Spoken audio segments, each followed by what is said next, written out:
Bismillahirrahmanirrahim. Assalamualaikum warahmatullahi wabarakatuh. Kembali lagi dengan saya Yogi Mahendra. Di mana di sini saya akan membuat suatu video untuk bertujuan untuk membuat video UAS saya di Makul Usul Fiqh 2 sesuai instruksi dari dosen kita, dosen pengampu kita Pak Miskari. Sebelumnya perkenalkan dulu, nama saya Yogi Mahendra, kelas S3B, mahasiswa IAIN Pontianak, NIM 1190455. Baiklah, di sini untuk mempersingkat waktu saya akan membawakan makalah dari kelompok 3 yang berjudul adalah Dalalah dalam perspektif Hanafiyah. Seperti apa saja dalalah menurut Imam Hanafiyah? Mari kita simak video saya ini. Dalalah dalam suatu petunjuk yang menunjukkan kepada yang dimaksud atau memahami sesuatu yang disebutkan. Pertama disebutkan madlul atau yang ditunjuk. Dalam hubungannya dengan hukum, yang disebut madlul itu adalah hukum itu sendiri. Nah, seperti itu. Jika madlul itu berhubungan dengan hukum, yang disebut madlul itu siapa? Hukum itu sendiri. Seperti itu. Lalu dalam kata lain, sesuatu yang disebutkan kedua kalinya disebut dalil yang menjadi petunjuk dalam hubungannya dengan hukum. Dalil itu disebut dalil hukum. Nah, jika sesuatu yang berhubungan dengan hukum, dalil itu berhubungan dengan hukum, maka disebut dalil hukum. Seperti itu. Adapun pengertian lain dari dalalah itu sendiri menurut ulama usul fiqh, dalam ditegaskan bahwa dalalah adalah pengertian yang ditunjuki oleh suatu lafaz dengan kata lain petunjuk suatu lafaz kepada makna tertentu. So, itu menurut pengertian dari ulama-ulama usul fiqh. Contohnya adalah sholat. Ini namanya ada al-adal dan madlulnya adalah doa. Seperti itu, dalam bahasa lugawinya atau dalam bahasa Arabnya itu adalah doa atau perbuatan yang diawali dengan takbiratul ihram dan diakhiri dengan salam. Seperti itu. Itu adalah salah satu dalalah namanya. Yang kedua ada macam-macam dalalah. Menurut ulama Hanafiyah dibagi menjadi 5. Jadi macam-macam dalalah ini menurut Hanafiyah itu ada 5. Apa saja itu? Baik, yang pertama adalah dalalah ibarah atau ibaratun nas. Dilalah ibarah mengandung arti bahwa makna yang dimaksud langsung dapat dipahami dari lafaz yang disebutkan. Apakah dalam bentuk penggunaan menurut asalnya atau menurut nasnya atau bukan menurut asalnya atau zahirnya. Contohnya adalah firman Allah Quran surah An-Nisa ayat 3 yang berbunyi, yang artinya, jika kamu takut tidak akan berlaku adil dalam hal anak yatim, maka kawinlah perempuan yang kamu senangi sebanyak 2 orang, 3 orang, atau 4 orang. Seperti itu. Nah, ini adalah suatu kabar gembira untuk laki-laki. Jadi kita boleh menikahi 2 orang wanita, 3 orang wanita, bahkan 4 orang wanita boleh. Nah, kata siapa boleh? Ada di dalam Quran surah An-Nisa. Seperti itu. Itu pun jika kita bisa berlaku adil, bersikap adil kepada istri-istri kita kelak. Seperti itu. Lalu untuk yang kedua ada dilalah isyarah atau isyaratun nas. Apa itu isyaratun nas? Yaitu lafaz yang diungkapkan memberi arti pada sesuatu maksud, namun tidak menurut apa yang secara jelas disebutkan dalam lafaz itu.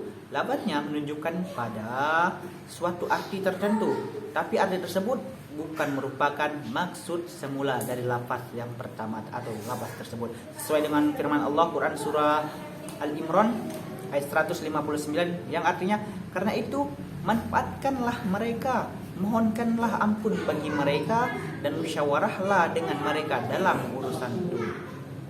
Dari ayat tersebut dapat dipahami kewajiban mewujudkan sekelompok orang yang menjadi teladan umat dan untuk diajak musyawarah dalam urusan umat. Maksudnya adalah memberikan sifat terhadap catatan dengan benar, memberikan pemahaman secara jelas bahwa yang ditulis itu benar-benar dan sesuai kehendak yang mengilhamkan. Seperti itu. Dan secara implasi atau isyarat dapat dipahami bahwa catatan itu dijadikan argumentasi bagi orang-orang yang mengiklankan, di mana ia tidak dapat terhadap apa-apa yang tertera di dalam tulisan tersebut. Tidak ada kata-kata yang dapat didustakan dari dalam Al-Quran. Lalu untuk yang ketiga ada apa? Dilalah nas.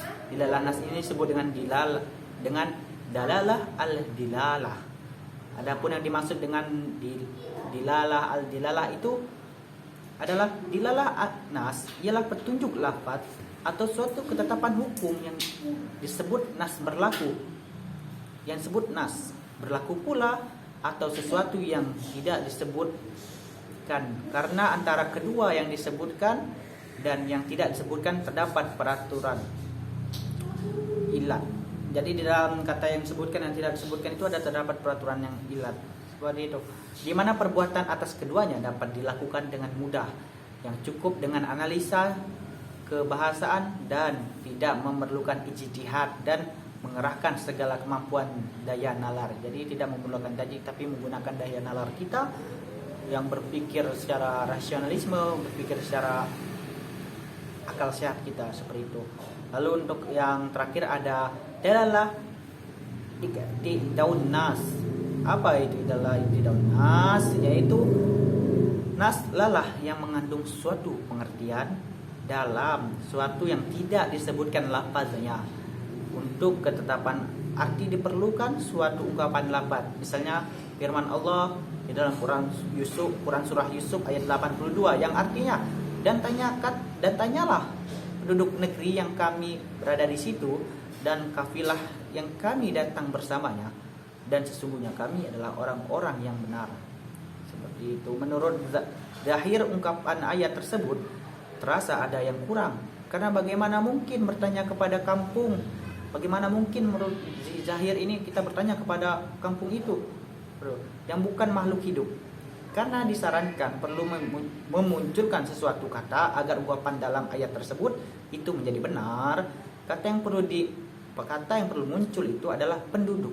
Seperti itu. Kata yang perlu muncul di dalam Quran itu adalah penduduk.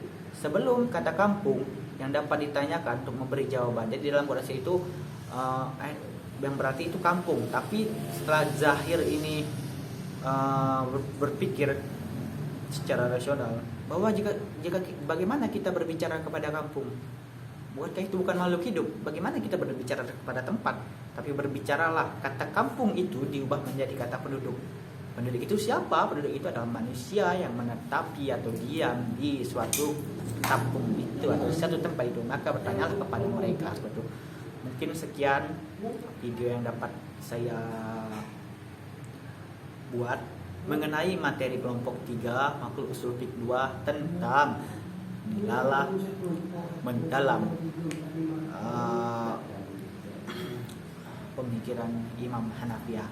Apabila terdapat kekurangan dalam pengucapan, terdapat kekurangan dalam pembuatan video ini, terdapat banyak kesalahan, saya mohon maaf yang sebesar-besarnya. Akhirul kalam. Wassalamualaikum warahmatullahi wabarakatuh.